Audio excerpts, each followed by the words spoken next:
Okay, thank you very much. We're going to go ahead and get underway. Good morning, my name is Amy Reasner. I'm with the League of Women Voters of Linn County, and I'm also an attorney here in Cedar Rapids at the firm of Lynch Dallas PC.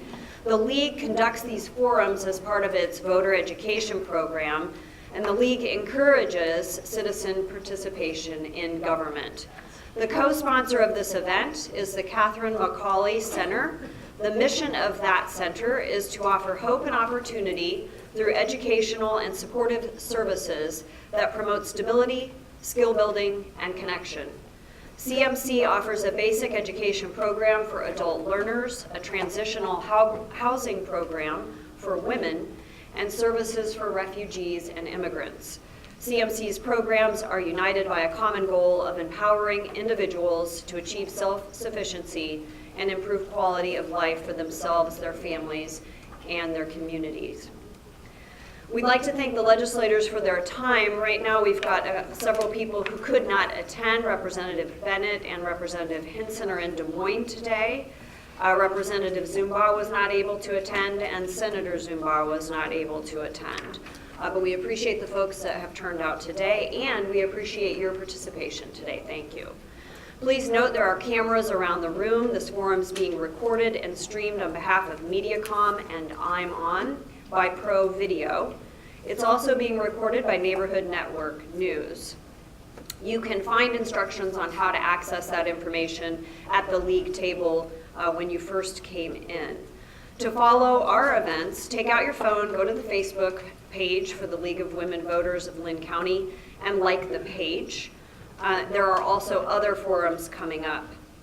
There's also information in the back as you came in. There's a directory of elected officials, but there's not one. Hopefully in a later forum we'll have that, but there are legislative committee assignments and more information about the League. League membership information is also out there, and we've got some posters that will provide you information about topics that are important to the League. There's also legislator handouts. Finally, I want to remind everybody right now, as I have done, put your phone on silent so we are not interrupted as we move through this program. The structure is that we will begin with opening statements, and the legislators will have 1.5 minutes for that. Then we will be taking questions. If you have a question, you will write it down on a slip of paper like this. If you need a slip, raise your hand. If you have completed a slip and you want to post this question to me, raise your hand and a volunteer will assist you. We may not get to all of the questions because we've got an hour, but I'll try to do my very best by grouping like questions together. And I believe the legislators are willing to stay for a short period of time afterwards to answer questions. So just to be clear, during this process, the questions will all be timed, so any responses that we have, there will be 1.5 minutes for responses, and the timers are seated in front here. And with that, let us get underway. First question is actually from the Catherine McCauley Center. Oh, excuse me. Is it January? Did I hide under my covers this morning and sleep? Hey, Todd, would you like to begin with an opening statement? Good morning. There you go. Good morning, Todd Taylor, State Representative. I'm happy to be here. Hello.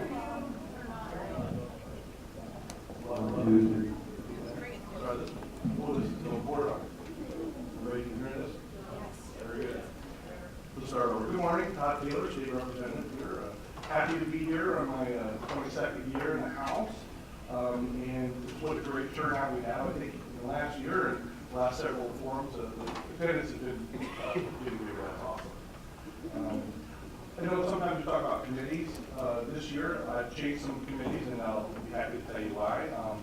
I have a leadership role in the Justice System budget because our Senator Wally Horn is retiring after 46 years. I'm announced I'm running for his seat in the Senate, and as such, in our caucus, we say if you're running for a different office, that you should step down from your leadership post. So I'm on administration and regulations with Senator Mathis, and I'll maybe someday I'll get back to the Justice System or the Senate. Full appropriations, with all elements of the budget, state government, which we would see pension legislation through that, and of course labor. So those are because of my other career with the union representative.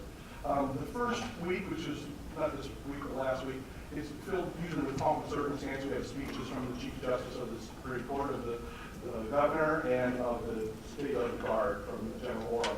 And I have those speeches here with me, and I can refer to them for different elements. It's usually a good place to kind of start and get framing for the coming year. It's going to be a challenging year, the second year of a 2-year biennium. My time is running fast, and so I will stop there and look forward to your questions. Thank you. I'm Representative Art Staed from Northeast Cedar Rapids, and I wanted to thank all of you for being here. It is really awesome to see so many people involved in our democratic process, and I really appreciate it. I hope you'll stay involved throughout the rest of the year, and sure do appreciate it. I want to thank the League of Women Voters for this forum.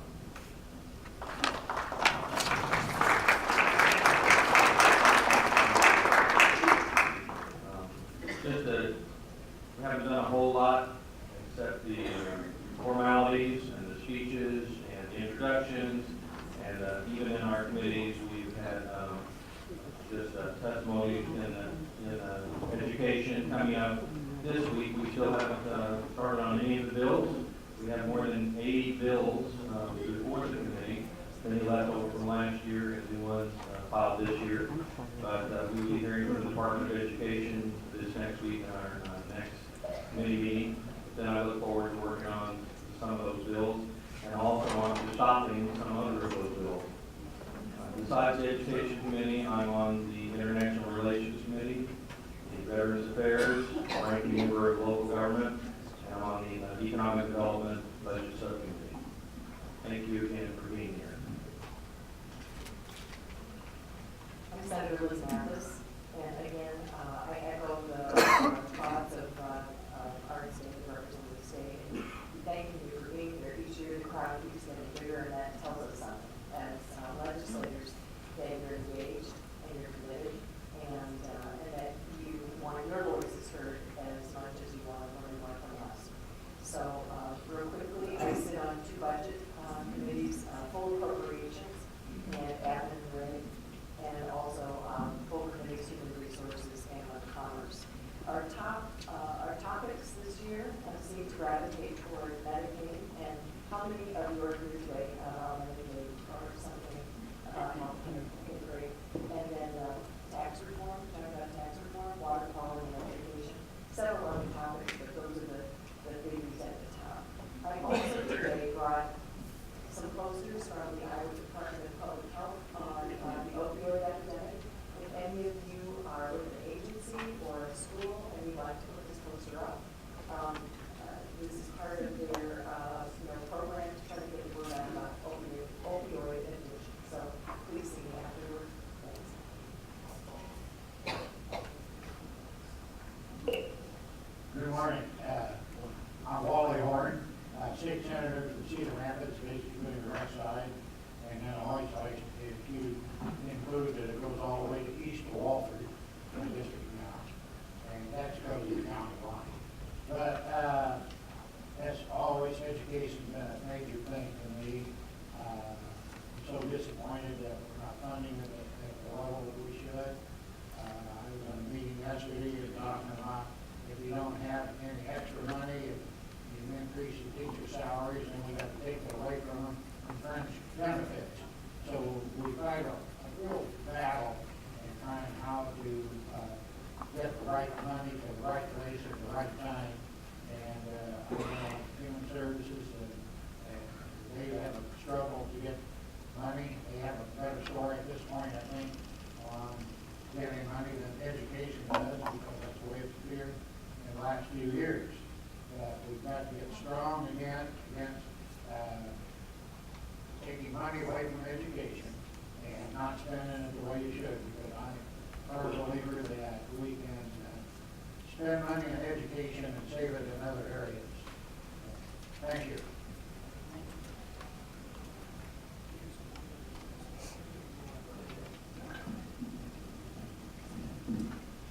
Morning, I'm Ken drain Birch and Ely and surrounding parts of Linn County. I'm the chair of the State Government Committee. I'm also on Judiciary, Ways and Means, and Environmental Protection. What we've done so far in state government is we brought the CEO for IPERS before the committee to give a presentation on the status of IPERS, and the conclusion is that IPERS is strong and we have no intention of doing any kind of reform to IPERS this year. Let's hold applause until the very end so we can continue forward. Thank you. I gotta take it when I can get it. Other big issues that we're looking at this year in the Iowa House, water quality, tax reform, Medicaid, and then the budget with the primary emphasis there being on education. I look forward to your questions. Good morning, I'm Rob Hope, State Senator from Cedar Rapids, represent most of the east side, a little bit of the west side. Nice to see all of you here this morning. There are some big issues that have been at least, when we are, legislature really hasn't done much of anything yet, but there are some big issues that are expected to come up quickly.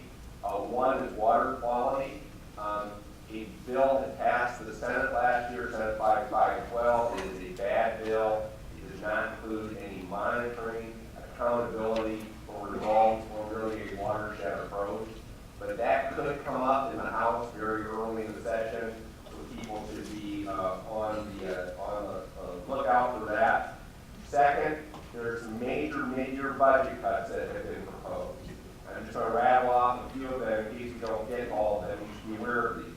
Our universities, already the lowest level of funding since 1997, $5.1 million proposed cut. Community colleges, $1.8 million proposed cut. Corrections, $3 million after we shut down 4 facilities last year. Courts, $1.6 million, $900,000 public safety, and victim services after a 26% cut over the last 2 years. Just for add insult to injury, $45,000 proposed mid-year cut. DHSA cut. And then, of course, the legislature is supposed to make the school funding decision, and we'll see if that happens timely. Thank you. And we'll come back to Kirsten. Good morning. Thank you. Good morning. Kirsten Running-Marquardt, state representative for the west side of Cedar Rapids and also a little bit of the downtown area. I serve on appropriations this year. I'm a ranking member on the Economic Development and Appropriations Bill, which oversees workforce development, economic development, and two other agencies, and labor, and I think I've got a whole economic growth. I've got a whole list of them. But I guess this session, what happens the first couple weeks is everybody kind of is getting together, the bills are starting to pop out, we're going to move through and see what's good and what's not. There's a lot of working together, I think, right now, and I'm encouraged by that. It's not always easy, it's very difficult sometimes. And then there are some things that concern me, and those like water quality bill is probably going to be a Senate bill from last year. And I think we could do better, but encourage that people are still at least communicating about some sort of switching to water quality. And we can talk about sort of workforce development, economic development in a little bit, because I've got 2 seconds left. Thank you very much for being here, and I look forward to your questions and talking with you all after the forum as well. Thank you. Let's do a deja vu. First question. And this is from the Catherine McCauley Center, but it leads into a number of topics that folks in the audience are posing about the budget and funding and et cetera. So the question is, what are you doing to ensure there are ample employment opportunities providing a livable wage? And any one of you can jump in and, of course, watch for the timing.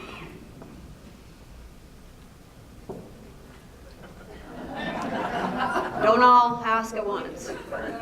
Okay, well, whomever wants to comment. Liz, did you have your hand up? As you know, the governor has a plan called Future Ready Iowa. And if you look at the plan, a lot of what's being done is through the community colleges. Our community colleges are great. And every community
Okay, and I think there were some other comments, so we'll just move along the line here. I saw Art and a couple of others down the line. Thank you. I would reiterate your support for our community colleges and the programs that they already have in place for improving people's skills and working with key areas of the economy where we need skilled workers. So that would be the first thing. Also, fully funding our universities and their research activities as well. Third thing, quit attacking the rights of workers and collective bargaining in the state. And last of all, raise the minimum wage. Okay, and let's move down the line and then we'll loop back around. Thank you. So the governor proposed Future Ready Iowa had some big concerns in regards to Future Ready Iowa and the economic development budgets. There was $350,000 for marketing of this program, and I think that instead of investing your hard-earned tax dollars in sort of marketing a new program, that we look at what we can do for existing programs that do encourage high-quality jobs to stay here, and not only on the job side of things, but we're not investing in our schools, we're not investing in our community colleges, and we're not investing in our Regis institutions. That's actually moving us backwards. So moving forward, I think we're going to have to work a little bit harder to make sure that you're not taking, there's this misclassification board, not everybody knows about it, but they took a bunch of money out of that, and now it's sort of in marketing for a program that we don't really have all the details for. And then there's other programs, we had for many years in the state of Iowa, director approved training, which was flexibility for people who were training in very high-end jobs, and being flexible with them with unemployment during their training when they go on and work back, and that has been eliminated. And so there's things that actually move us forward that have been eliminated, and it's very unfortunate because, coming up and developing, if it's not broke, don't fix that program, figure out what we're doing right in that program and try to apply it to other ones instead of trying to create a brand new one and then needing brand new marketing money for it. It's not sort of the direction that we should move for. Thank you. Next, Ken or Wally? Ken? Yeah, I think there are two big elements to having livable wages. The first is education and training. So on the education side, K-12 is the start there. And since 2011, we've increased spending for education by about $700 million. And actually, compared to other states in the union, Iowa has increased spending on K-12 fourth highest in the nation since the recession. So the governor proposed $56 million in an increase for K-12, and we're looking at that. We definitely need to have an increase for K-12. The other thing is community colleges and workforce development. I think community colleges are one of the issues on which Democrats and Republicans agree that we've got to put money in there in the workforce development.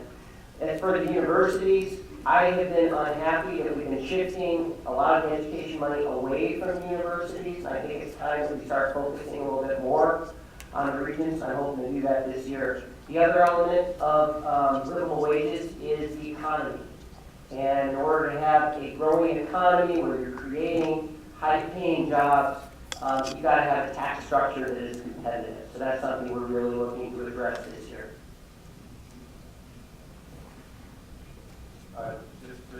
Just a couple of additional thoughts. I'll try not to repeat what other people have said, but if you look at the education funding, A, you got to be careful what you're counting, and B, you know that it hasn't kept up with inflation.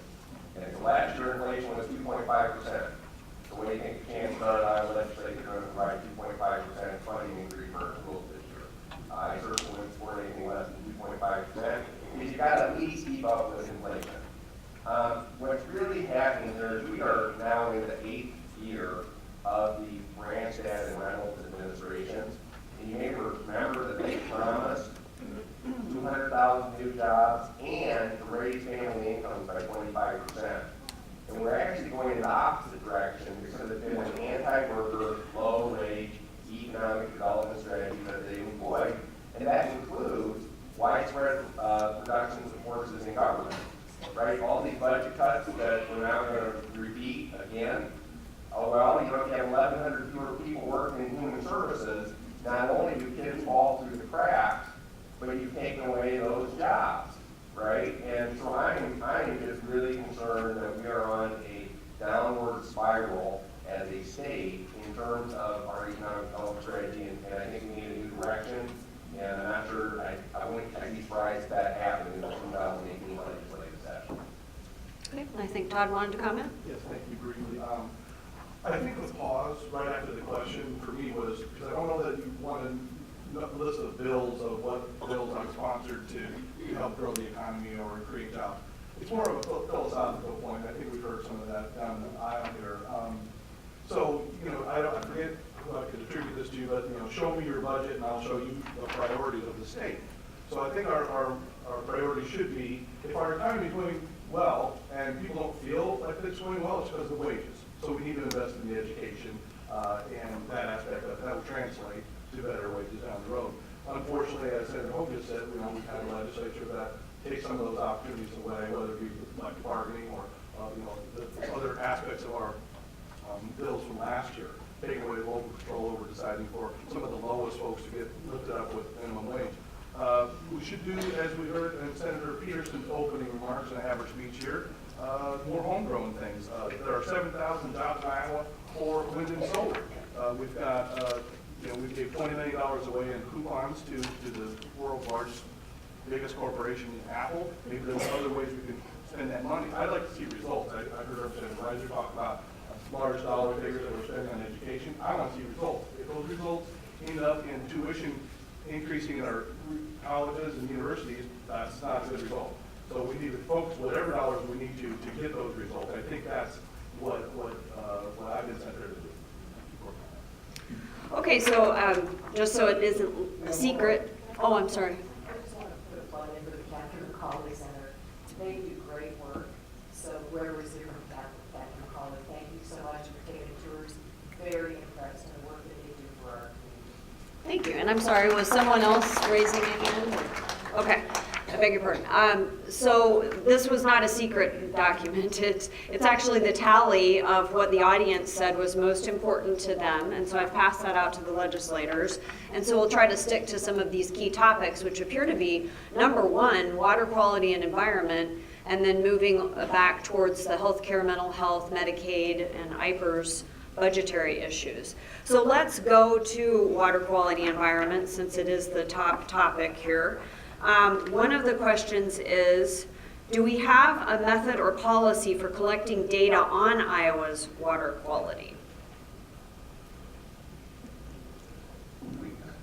I would just not have a comprehensive water monitoring strategy. Although over the years we have now gone around to having, you know, whether it's volunteers, whether it's state agencies or others, we have a report, an impaired waters waiting list that shows we have over 750 impaired waters in our state. And what's not told is that's of the ones that have been monitored, and of the ones that have been monitored, over half of our waterways are on that list.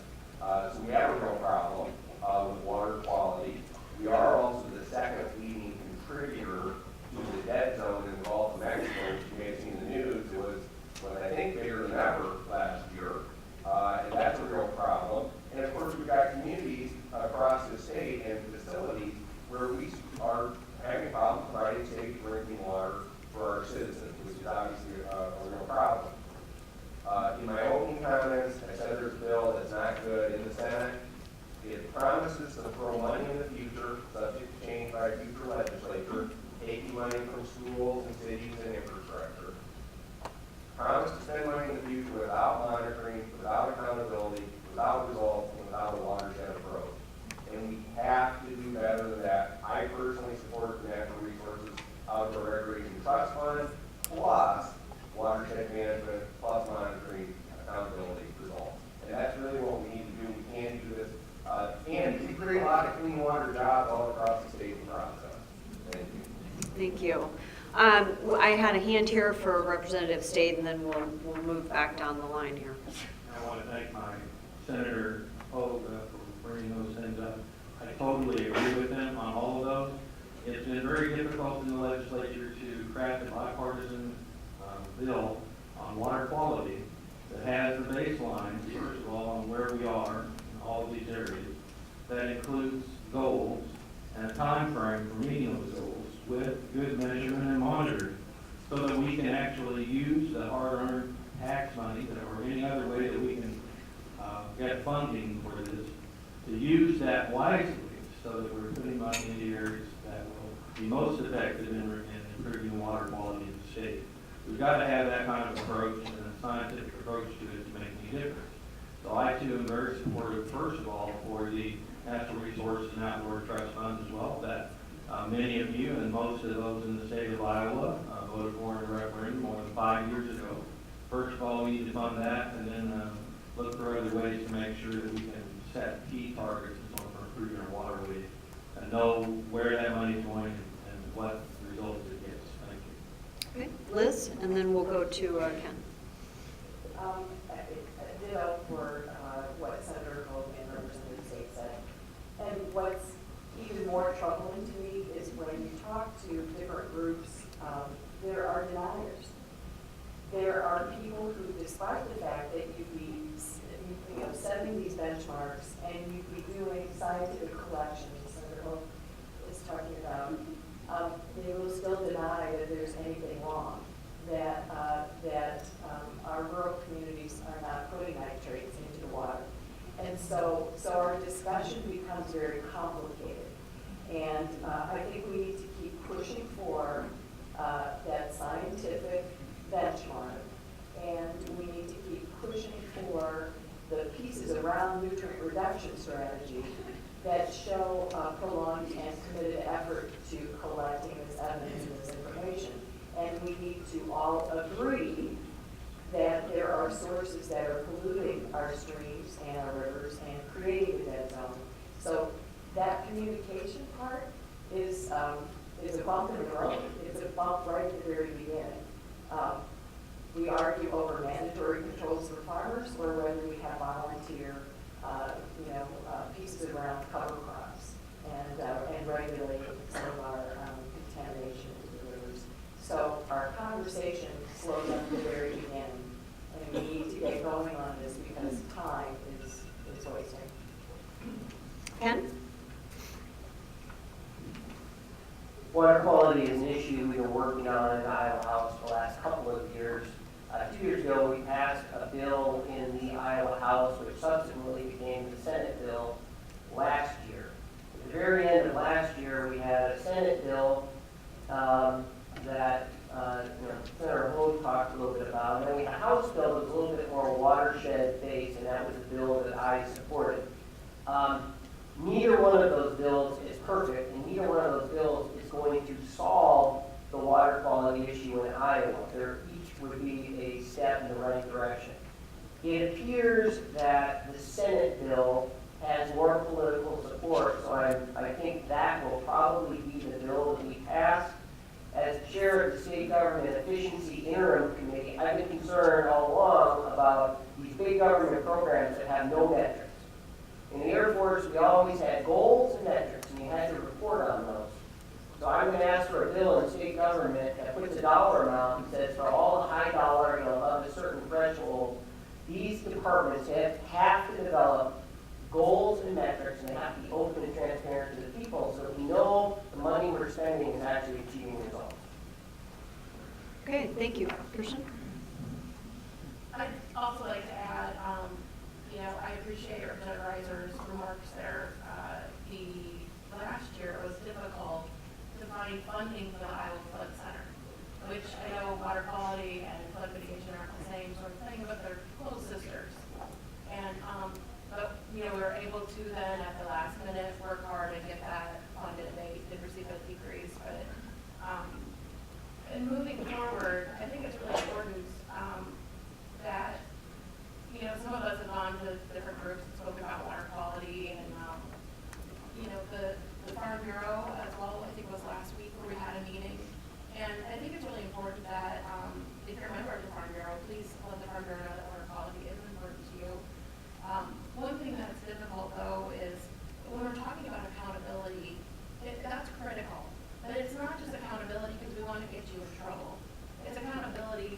taxpayer dollars to say, if this isn't working, let's try something else.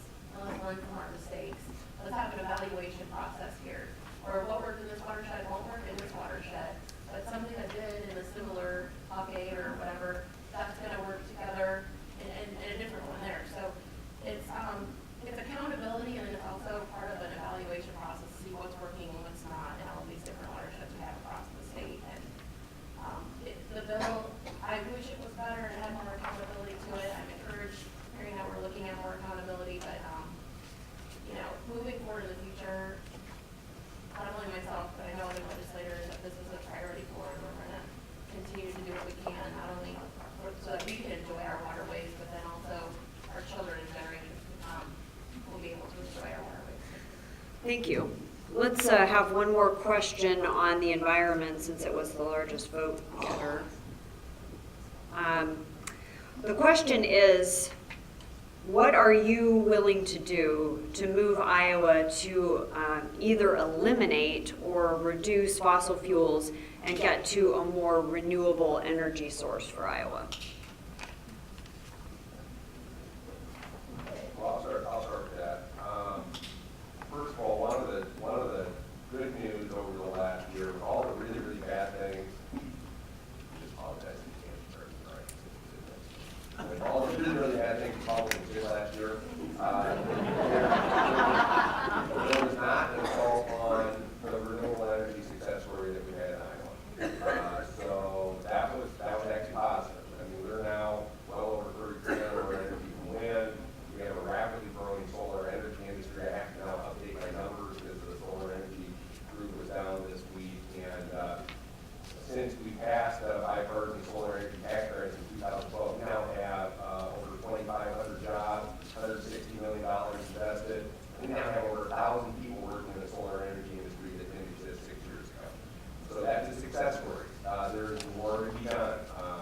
We need to continue to try to improve fuel efficiency, energy efficiency, and really try to embrace a 100% renewable energy future. It's not only right for the environment, it's good for Iowa's economy. Obviously, disappointed, that we haven't been able to do more on that to try to constrain some of that. But there's a lot of really positive things, and it is a future driver for Iowa's economy with the solar jobs and the wind jobs that we have in our state. And fingers crossed, we will maintain bipartisan support for that. Thank you. Any other comments on that topic? Representative Rizer? Yeah, thank you. It's good to see that our Iowa delegation in Washington, D.C. was bipartisan and all supported the renewable fuel standard. And I think that's a good leverage with President Trump, and so we've been able to preserve the national renewable fuel standard, and that's good. The energy policy in the state of Iowa is one of the ones that's leading the country. I think we're number one in the country in percentage of electricity produced by wind power, and that's something I think we should all be proud of. There's still ways to go.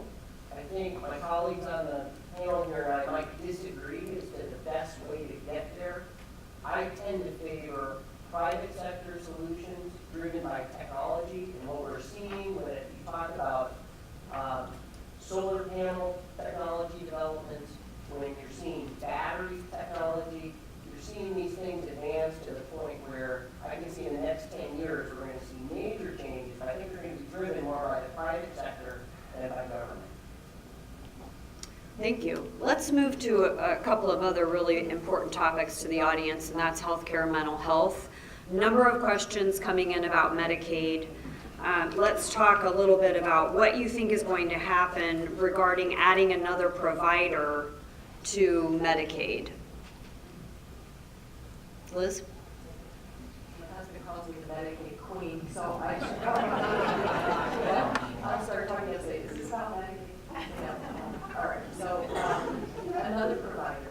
So as you know, we started out initially with 4 providers. Welfare was kicked out because they didn't disclose all the information they should have.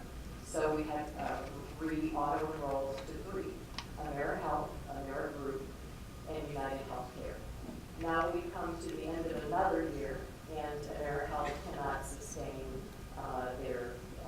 the members that they've acquired. So we're down to AmeriGroup and United. United received all the auto-enroll from AmeriHealth, who dropped out, and AmeriGroup said they couldn't take any more members. So that's where we are. CMS has put Iowa Medicaid Enterprise under a corrective action plan right now. And one of the corrective actions is that they have to recruit another insurance company, another managed care organization. So they put out an RFP the day after AmeriHealth dropped out, and Centene and Medica took out an RFP, or they decided that they would be participants in that. Now Medica has backed out, and Centene is the only one left. The Iowa Medicaid Enterprise new director just had a roundtable 2 days ago, seeking input from more managed care organizations, more insurance companies. So I don't know how many insurance companies went to his meeting, but he is aggressively, I can't say recruiting, but he is aggressively marketing the state of Iowa and the opportunities that might be for another insurance company. So far, we haven't heard back. Medicaid must be about choice. Medicaid must be about choice. And so in order for CMS, the Centers for Medicare and Medicaid Services, the federal government, pays for half of our Medicaid costs, our $4 billion Medicaid costs. CMS requires that there is choice. And right now, there's not much of a choice. If you're auto-enrolled and to United Healthcare and AmeriGroup can't take you, there's not much of a choice, and that is a requirement. So until they meet this corrective action plan, the state of Iowa, DHS and IME are working toward, it's called re-procurement, trying to get more insurance companies into the state. As I said before, this is a hot mess. It's just a hot mess. We have some members who have had 4 insurance companies in the last year and a half. Has anybody switched their insurance companies 4 times in a year and a half? I know I haven't. I'd be pretty mad if I had to, and especially if I had a child with developmental disabilities, or a child on a ventilator, or a child or an adult son or daughter who's quadriplegic, or has very chronic issues around mental health, or an elderly parent who has some very high needs in a nursing home.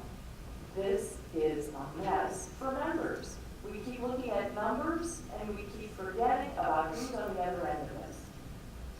Thank you, and I do want to note, in case the audience didn't know, that Kirsten donated her time to Liz, so that's why that we got a very thorough comment. Okay, before I come back around, because I think Todd had said he wanted to say something, but Ken, did you have anything that you wanted to add to this discussion?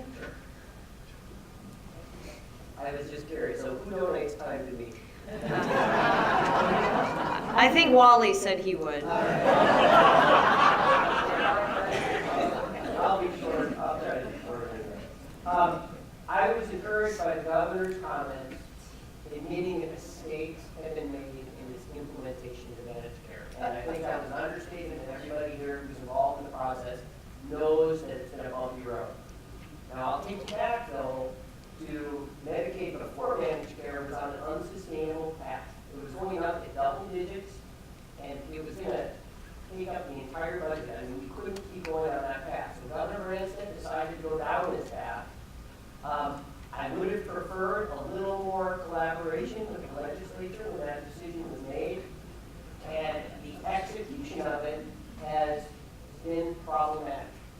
I'm talking to providers just like everybody here is, and providers and doctors tell me that there are major issues here. So this is something we can't go back to the way it is, the way it was. I mean, we have to fix it. And I'm encouraged that the governor's hired a new DHS director.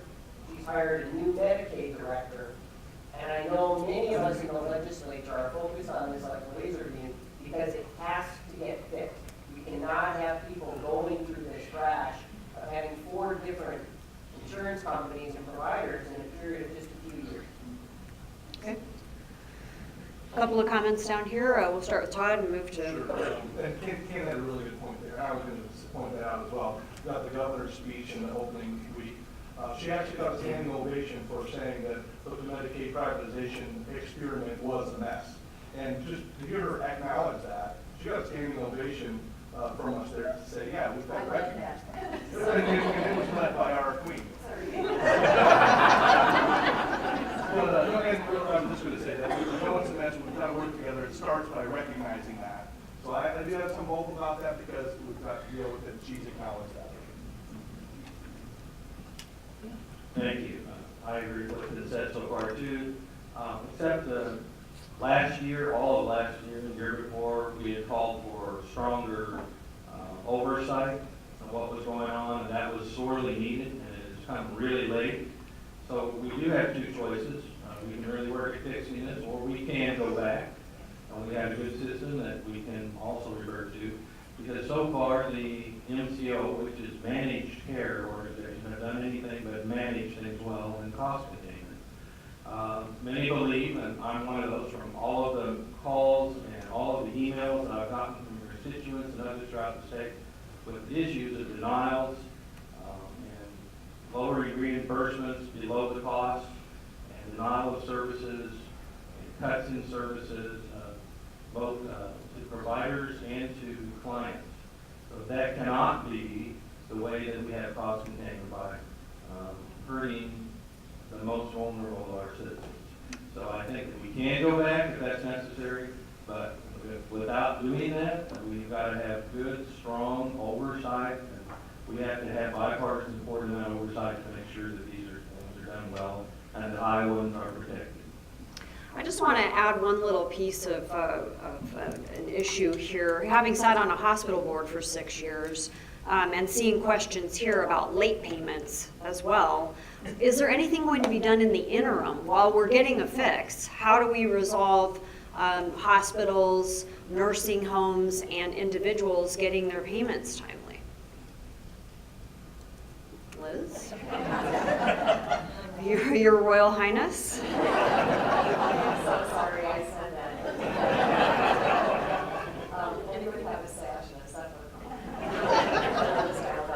But I think the Iowa Hospital Association has been in constant communication with the managed care organizations. Case in point, the state of Iowa pays the managed care organizations $350 million per month. That's a check that goes out, and it goes out the month ahead of time. And so they get paid, and so the providers in here, you should be getting paid. Because the longer that your payment is delayed, the more money they're making. They're putting that in accounts and they're drawing interest, and in Kansas, hospitals were able to show that there was delivery delay. And so we are building cases around that. Several of the hospitals are doing that right now.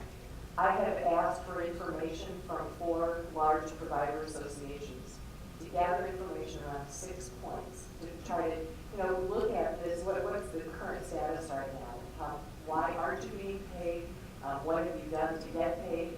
I've intervened, and many of the legislators at this table has intervened on behalf of possibly a member or an association or a provider in some way.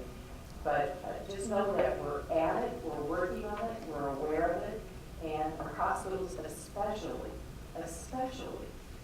need help around payments, because it affects all of us when they don't get paid for Medicaid. It affects your commercial insurance and your care too. Thank you.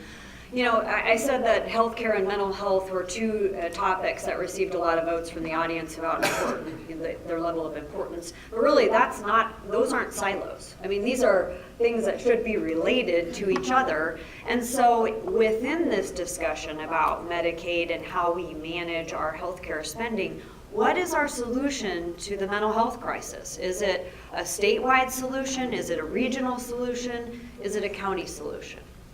Comments? Is there a king of mental health? I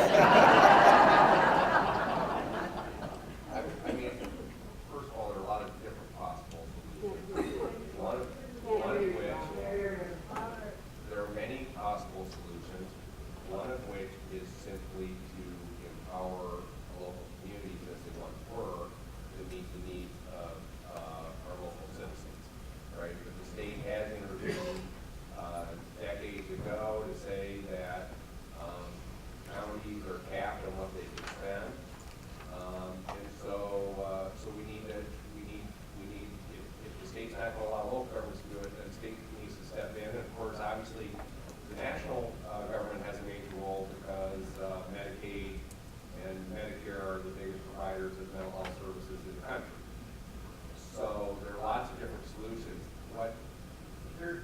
thing that I think is fairly clear is we are not, as a state or a country, we're not doing a good job of identifying problems early and addressing them early.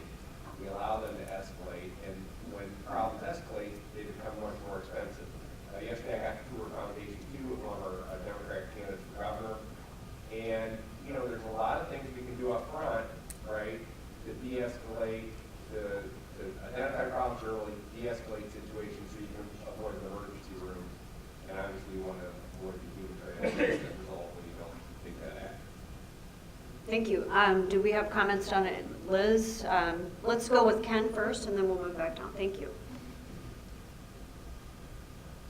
I think unfortunately we've taken a Band-Aid approach to mental health in the state of Iowa. We've passed a bed tracking bill. It was a good step forward. We've allowed people in border communities to actually go cross-border. It made more sense to do that, to get their mental health coverage, mental health treatment. And then last year, I actually ran a bill that provided for equality of taxation across all of our counties to try to make sure that everyone, no matter where you live in the state of Iowa, had access to the same resources for mental health in the state of Iowa. One of the things we put in that bill was DHS needed to do a comprehensive study of mental health in the state of Iowa and figure out a proposal for how we move forward. How do we fund mental health in the future? Many would argue that property taxes are not the correct way to fund mental health. There has to be a more direct revenue source. And so that's something I'm hoping that we'll solve here in the future. But right now, it is a current problem. Okay, it looks like we've got a couple comments down here. We'll go with Art and then Liz. I think this is a huge issue at every level, not just for adults, but for children. We really don't have a children's mental health system that's coordinated or organized in the state of Iowa. Just to have the tracking where the beds are is not enough, because many of those places where they have beds, they don't have the staffing if they were to have youth or others come in for periods of time. So one of the things that we could do is not only develop the crisis center and the system for that across the state, which has been recommended by the task force, and I know Senator Mathis has been on for the last several years. There has been a task force to look at this, particularly for youth. And there are recommendations that have been given to the legislature, which the legislature has not acted on. One of the things that we could do is to have, throughout the state, at least 4, maybe more regional behavioral health centers for youth, so that they could have long-term care when necessary, and particularly help in crisis.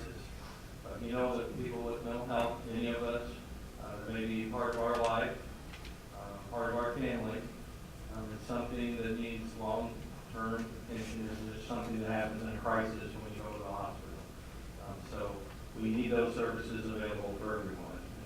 And the second thing is we need to make sure that people get that long-term care and that have access to mental health, so that they don't end up in a crisis where they commit crimes or other things, but they end up in our Department of Corrections is kind of a holy place for many people with mental health.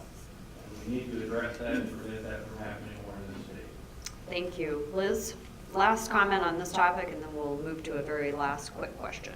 Sure, this is very complicated. So the bed tracking system just tells us how many beds are open.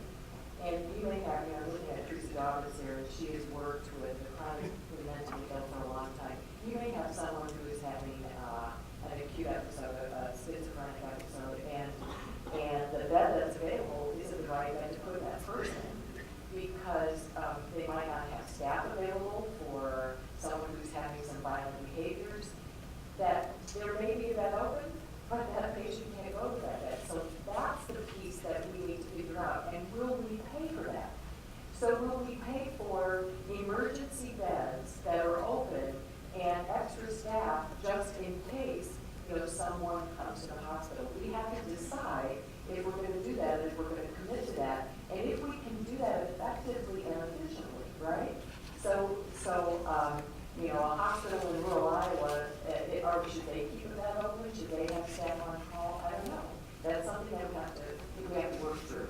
You also heard about access centers. You know, law enforcement is telling us the jail and the prisons are not a place for mental health treatment. We know that, but yet we keep sending people to them and thinking that there's going to be a different result. Access centers are an idea that we have to keep working on. It's a great idea, but it, as you said, Amy, it involves the community, it involves city councils, it involves supervisors and state legislators, and at the top, the governor to commit to something like that. Thank you. One of our other big vote getters was IPERS, so let's wrap up with a question on IPERS. But before I do that, the League of Women Voters thanks everyone here, if I don't get to thank you, for coming, the legislators for their time, also for our sponsor, the Catherine McCauley Center, and of course, thanks to Heidi Kinder and Mercy Medical Center for their help with the arrangements and the use of this facility. If you don't get your question answered, stick around, the legislators will stay. Thank you also for our interpretive services today and for our deaf community for attending. We appreciate it. IPERS, what needs to be done? Do we need a new plan for administering it? Does it become privatized? What next? Can we get 2 quick comments from folks? Ken? IPERS is strong. It's on a 27-year plan to pay off the outstanding amount in the future. It's funded at one of the highest rates in the country of the state pension program. It is absolutely critical for retirees that IPERS not be touched, and it's critical for all those people who are in the system now. Are we okay? Okay. And for those who are currently in the system, nothing should happen. And like I said, this year we are not going to be paying. Could somebody maybe assist?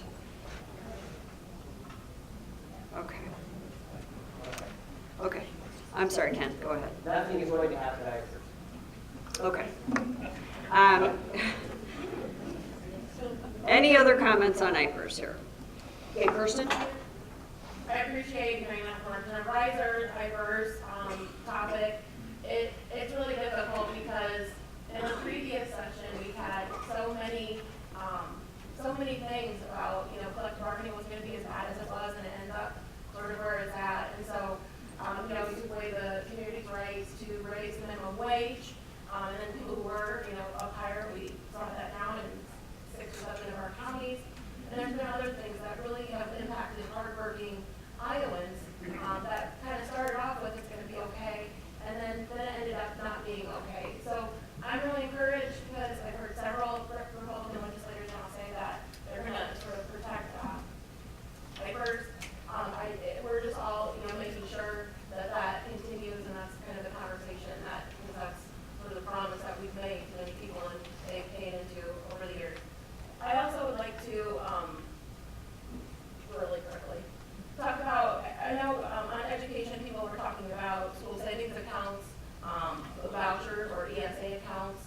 The governor has said 529 plans. We're still watching to make sure that we're having a fair balance approach to if we're going to have public funds pay for private schools or for home schools. That's very concerning to us right now, and we're fighting for every sort of dollar we can for the investment in our children, in our future. Also, there we go. Well, we only have a few minutes, and we've got 2 more comments on the IPERS, I think. I'll go quickly.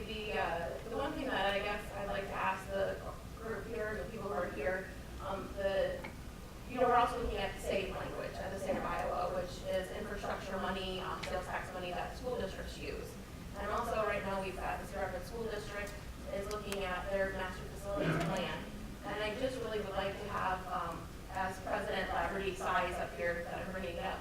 But I really encourage people to look at the master plan and be engaged with the school board if you are in the Cedar Rapids area. There's a lot of significant changes going on in that. I just want to make sure the December 11th report was given to the school board and they're going to vote on it, I believe, on the 22nd. And so I think it's very critical that we have a lot of community eyes on it and And I think Art had real quick comment on IPERS, and so does Rob. IPERS, I think that's one of the things that you should pat yourself on the back for. I think that the public opinion reversed what's happening with IPERS. I remember last year and over the summer, there was significant talk among Republicans in the House about changes to that and making it a defined contribution plan, even privatization, and I saw many of those kinds of comments among legislators in the House and Senate on their social media. So they reversed it, and I'm glad to hear Representative Rizer saying that they're going to leave it alone, and I hope that's what happened. But I want to thank the public for doing that, because I know that the outcry that we've heard about that is what has changed their minds. Thank you. Two quick things. First of all, to Senator Schneider and Staed, who was really pushing it. And thanks to all of you who spoke up and stopped that. I'm using my mic. Two things. First of all, Senator Schneider in the Senate, who was really pushing it. You all spoke up. We stopped that. Second thing, we need to acknowledge Senator Horn for his longtime work on IPERS, and his wife Phyllis, who's a longtime board member. They've done a great job running that program, and it's why Representative Rizer makes the point. Okay, I think we should give Senator Horn a chance to comment, please. Well, I think IPERS is very important to the state of Iowa. If you look at how many dollars go back to each county and how it supports the county, that actually supports state income tax. And so it's a very strong thing. My main point was that, yes, IPERS is great. It's what gives a lot of public employees, teachers, to stay in the business that long. But I want to say one other thing. I don't know if it's closing down. I don't know whether it's going to be covered, but I looked at this list, and my important thing is education, and I really don't see it on there. I don't know how you feel about K-12 funding. I don't know how you feel about funding community colleges. I don't know how you feel about the Board of Regents. To me, that's very important for the state of Iowa. And somebody said, well, why haven't I said anything? Nothing on here for education. That's what I'm all about. I support these issues. But what about education? It's so important. It's so important. I don't know why it's hardly nothing from any of you out there about education. And, we do have to wrap up, but let me just say this, that you can certainly stay after and share all of your thoughts about education, and do so at the next League of Women Voters Forum. Thank you all for attending. Thank you for your comments.